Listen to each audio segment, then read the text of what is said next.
Have you ever met someone who pulls you in with deep, intense connection only to suddenly push you away, disappear, or act like you mean nothing? You thought it was love. They felt it too. But now they're cold, distant, and confused. Let me tell you something, real avoidants don't run from you, they run from themselves. And today, we're going deep into the real reason why avoidants get tangled in their own feelings and how understanding this can free you from the pain and silence they leave behind. Avoidants aren't born that way. They're made.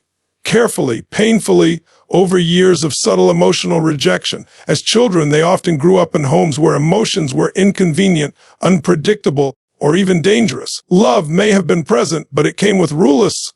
Don't cry too much. Don't be so sensitive. Stop asking for attention. Over time, the message becomes internalizing: my needs are a burden. My emotions are too much. I can only be accepted if I stay distant. And that becomes the emotional blueprint they carry into adulthood. You see, when a child reaches out for comfort and is met with coldness, criticism, or emotional unavailability, their brain learns one thing: vulnerability leads to pain. And so the mind does what it must to survive. It adapts. It builds walls. It chooses self-sufficiency over connection. It rewires love as something to fear, not something to trust. Now fast forward into adulthood. That child grows into who looks strong, independent, and in control. They pride themselves on being low maintenance, on not needing anyone. But deep down, there's a different story unfolding. Because when someone begins to care for them, when real emotional intimacy shows up, their nervous system doesn't recognize it as safety. It sees a threat. Their body reacts with anxiety, shutdown, or sudden detachment. And they don't even know why. They may say, "I'm just not ready," or "you're too much." But what they really mean is, this level of closeness feels unfamiliar. It reminds me of being powerless, of being hurt. They've confused distance with safety for so long, they don't know how to be close without fear creeping in. So when you express love to an avoidant, it doesn't land the way you intend. Your warmth might them feel exposed. Your affection might feel overwhelming. Not because you're doing anything wrong, but because their childhood wired them to believe that love is conditional and closeness is dangerous. That's why they get confused by their own feelings, because in their heart they long to be held, to be seen, to be loved fully.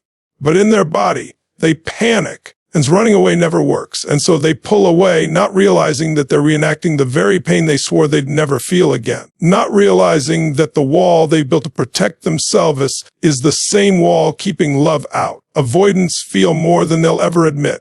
Not just to others, but to themselves. On the surface, they might seem distant, calm, even emotionally detached. They'll say things like, "I'm fine," or "it's not a big deal," as if nothing touches them deeply. But that's a mask. Behind the silence, beneath the surface, is a powerful emotional world they've never learned to navigate. They're not emotionless. They're emotionally overwhelmed. The truth is, many avoidants were never given permission to feel. When they were young, their emotional needs weren't met, not consistently.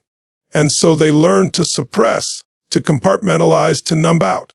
Crying didn't bring comfort. Expressing hurt didn't create connection. So they learned to keep everything locked inside. Over time, they developed a coping mechanism, disconnecting from their feelings entirely. But here's the paradox. Those feelings never really went away. They just got buried. And when love enters their life, when someone gets close enough to touch their heart, all those suppressed emotions start rising to the surface. Emotions they haven't felt in years. Fear, longing, tenderness, even grief. It's overwhelming. It's disorienting. And because they've so long avoiding these feelings, they don't know what to do with them. They don't know how to process or express them. So they shut down. Imagine living your entire life in survival mode, focused on control, independence, keeping your guard up. And suddenly, someone comes along who makes you feel deeply, unexpectedly. It shakes everything. It creates confusion, not because the feelings aren't real, but because they're too real. And that kind of emotional intensity feels unsafe when you've spent your life avoiding pain. That's why avoidants often say one thing, but feel another. They may push you away when they care the most. They may act cold when they're secretly struggling with vulnerability. Their words say, "I don't need anyone." But their body aches for connection, for safety, for trust. They're stuck in a conflict between what they long for and what they're terrified to experience. They don't want to admit they care. Not because they don't, but because caring feels like losing control. It feels like stepping into the unknown. And for an avoidant, the unknown has never been safe. So they retreat, not out of malice, but out of emotional survival. And all the while, the very feelings they're trying to run from are the proof that love has already reached them. For avoidants, love is not just a feeling. It's a loss of control, and that terrifies them more than anything else. Control is their safety. It's the invisible armor they've worn for years to protect themselves from pain, disappointment, and emotional chaos. They've built their lives around the idea that if they stay in control of their thoughts, their space, their emotions, then they can't be hurt. They can't be abandoned. They can't be exposed. But love doesn't work that way. Love is not predictable. It doesn't come with guarantees. And it's exactly why it shakes an avoidant to their core. The moment someone begins to matter to them, they start to feel unstable. Not because the other person is doing anything wrong, but because that connection threatens their emotional balance. Suddenly, they're thinking about someone else before they go to sleep. They're missing someone during the day. They're opening up without meaning to. And each of these moments chips away at the control they fought so hard to maintain. That kind of vulnerability feels dangerous. It feels like walking on a tightrope with no safety net. When an avoidant starts falling in love, their internal alarm system kicks in. Their brain starts looking for reasons to pull back. This is too fast. You're not who I thought you were. I need space. But these thoughts aren't coming from logic. They're coming from fear. It's a defense mechanism. Because if they fall too hard, they believe they'll lose themselves. They'll lose the independence they've mistaken for emotional safety. And for them, losing that independence feels like drowning. So instead of leaning in, they retreat, they reghost, they shut down, they sabotage. It's not because they don't care. It's because they care so much that it scares them. They've been trained by life to associate deep feelings with deep risk. And so when love starts to strip away their emotional armor, their survival instinct takes over. They run, not from the person, but from the intensity of what they feel. Deep down, avoidants want to love and be loved, but they want to do it without losing the structure they've built to protect themselves. And the hard truth is, love doesn't play by those rules. Love requires surrender. It asks you to let go of control, not blindly but courageously. For avoidance, that surrender feels like falling off a cliff. And yet, it's the only path to real, lasting connection. When an avoidant begins to fall in love, they don't experience calm. They don't feel a soft, soothing sense of safety. What they feel is anxiety, an uncomfortable buzz under their skin, a tension in their chest, 1,000 thoughts racing through their mind. And because they were never taught to understand or regulate their emotions, they misinterpret that anxiety as a warning. To them, this doesn't feel like love. It feels like something's wrong. They think, why am I suddenly overthinking everything? Why do I feel so unsettled? Why does this feel like too much, too fast? And instead of recognizing these feelings as a normal part of emotional vulnerability, their mind goes into protection mode. The heart opens, and the defense mechanisms slam the door shut. That's the core of the avoidant experience. Their body reacts to intimacy the same way someone might react to danger. The closeness triggers a flood of uncertainty. And since they were never given the tools to make sense of these emotions, they assume the worst. Their brain starts searching for flaws in the other person, reasons to doubt the connection, excuses to step back.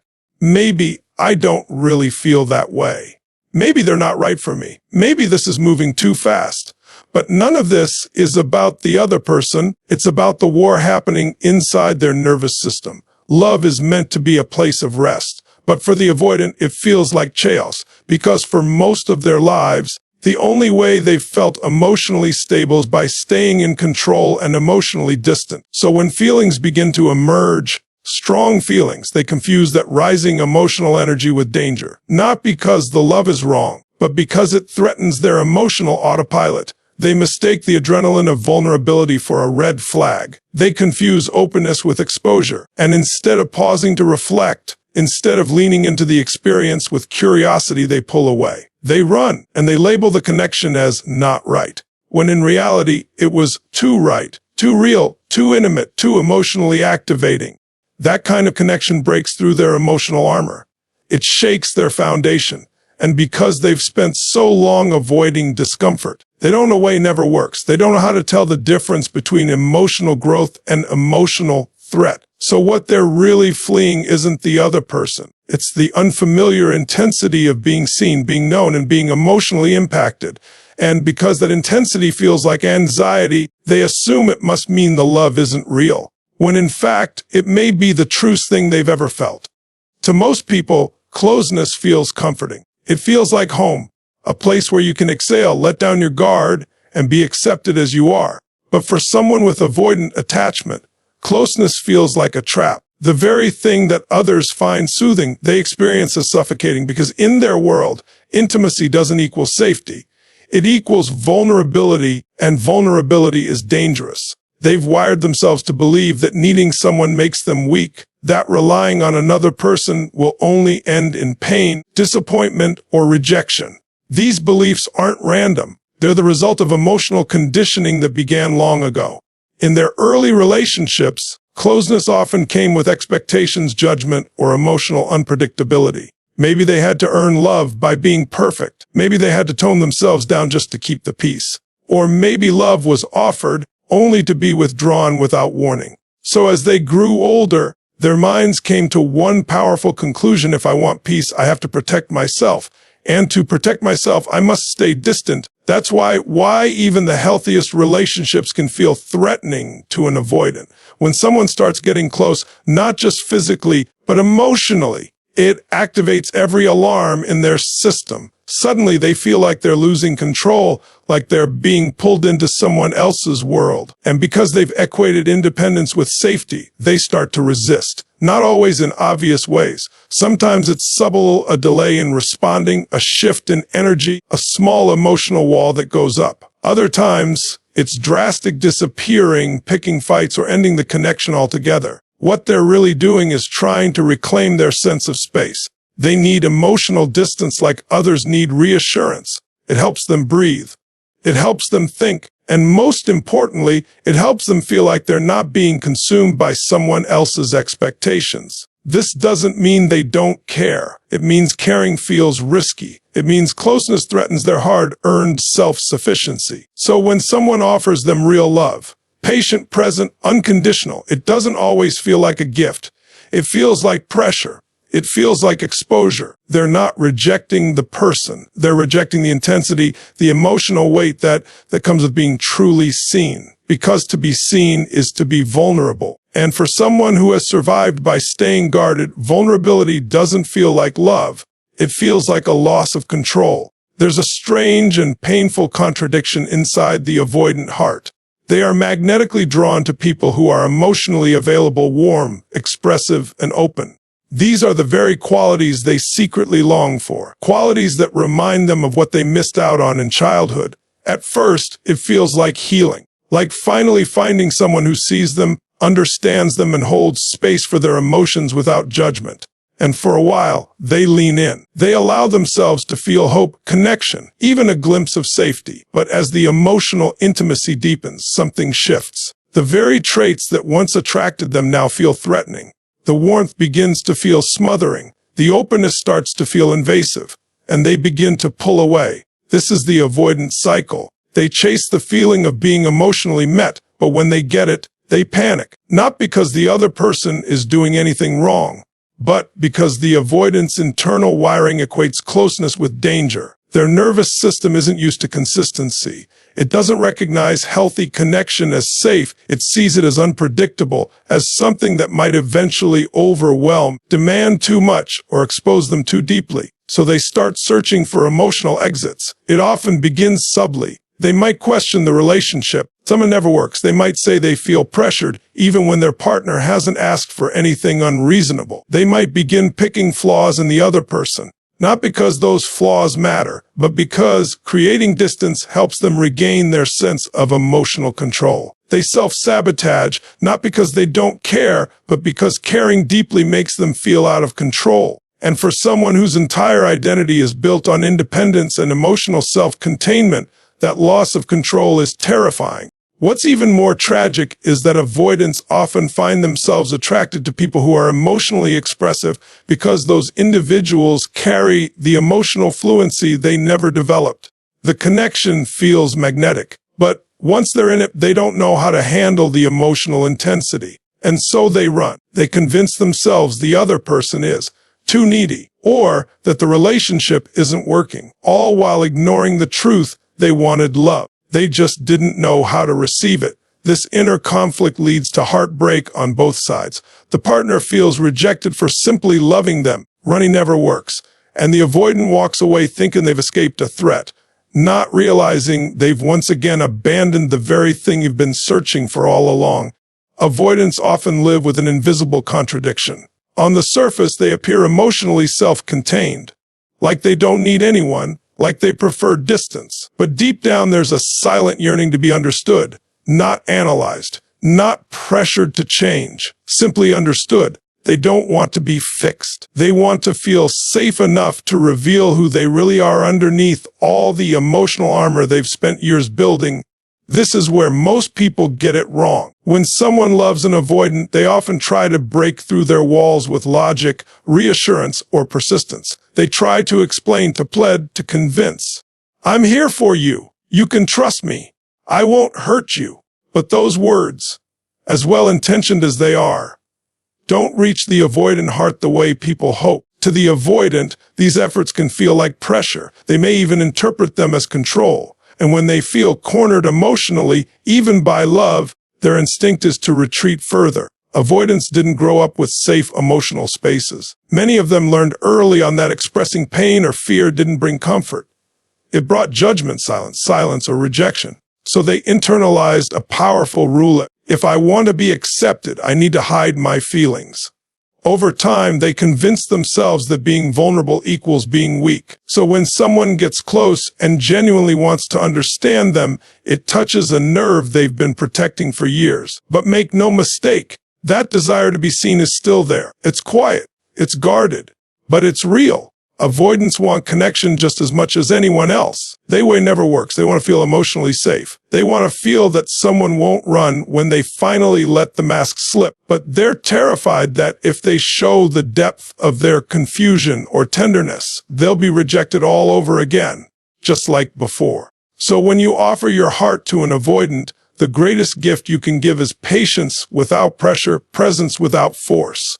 They're not looking for someone to fix them. They're looking for someone who doesn't run when they're distant, someone who sees the silence and stays anyway, someone who can say, not with words, but with energy, you don't have to hide here. I'm not going anywhere. That kind of presence is rare. And for an avoidant, it can be the first step toward trust, healing, and true emotional connection. Avoidants aren't cold. They're not heartless. They're not incapable of love. In fact, many of them feel more deeply than they even understand. But the wiring of their emotional system, shaped by years of unmet needs and learned self-protection, has taught them that love is something to fear, not embrace. Every time someone gets close, it touches an old wound, a wound that says, you'll be abandoned. Wayne, you'll be judged. You'll lose yourself. So they build walls, not because they want to hurt others, but because they don't know how to be close without getting hurt themselves. They long for love, but the closer it gets, the more dangerous it feels. Away never works. What makes their experience even more confusing and painful is that their body reacts to love like it's a threat. Their nervous system interprets vulnerability as danger, so instead of leaning in, they withdraw. Instead of opening up, they shut down. A never works. They don't realize that the anxiety they feel in close connection isn't proof something's wrong. It's proof that something real is happening. Their fear is not a sign of the wrong relationship. It's the echo of emotional defenses that have been in place for years. And unless they become aware of that pattern, they'll continue mistaking safety for suffocation and push away the very people who love them most. But here's the true thing: avoidants can heal. They can change. When given the space to be seen without being pressured, when loved without being pursued too aggressively, they can slowly begin to lower their walls. It doesn't happen overnight. It takes patience, presence, and the willingness to sit in discomfort, both from them and from the people who love them. But the reward is real. Because when an avoidant finally lets someone in, when they begin to feel safe in connection, they become capable of the deepest, most committed love. They don't love often, but when they do, it's steady, it's loyal, it's powerful. So whether you're someone who loves an avoidant, or you recognize avoidant tendencies in yourself, remember this: confusion is not the enemy. It's a signal that healing wants to happen. It's the crossroads between survival and transformation. And if you're willing to stay present in that space, to sit with the fear, the doubt, the emotional noise, something extraordinary can happen. The walls can come down. The fear can turn into understanding. And love, real love, can finally take root. Not as something that threatens your identity, but as something that helps you become your true self. Thank you so much for being here and sharing this powerful moment of reflection with me. If this message touched something deep within you, if you saw yourself or someone you love in these words, know that you're not alone. Healing begins with awareness, and every step forward matters. If you found value in this video, don't forget to hit that like button, subscribe, and turn away never works, and turn on notifications so you never miss a message that might change your life. Your journey matters, your heart matters, and you're worthy of the kind of love that doesn't make you run, but helps you feel safe enough to stay. Until next time, take care of yourself, stay grounded, and keep growing. This is your reminder: you are not broken. You are becoming. Goodbye for now, and I'll see you in the next one.